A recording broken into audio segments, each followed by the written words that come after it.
റഫ അതിർത്തിയിലെ സൈനിക നടപടിക്ക് പിന്നാലെ വെടിനിർത്തൽ ധാരണ പുനഃസ്ഥാപിച്ചതായി ഇസ്രായേൽ.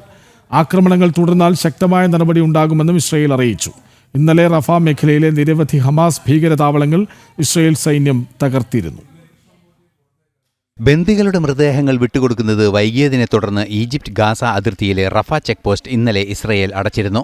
ഇതേ തുടർന്നാണ് വൈകുന്നേരത്തോടെ ഹമാസ് ഇസ്രായേൽ സൈനിക സംവിധാനങ്ങൾക്ക് നേരെ ആക്രമണം നടത്തിയത്.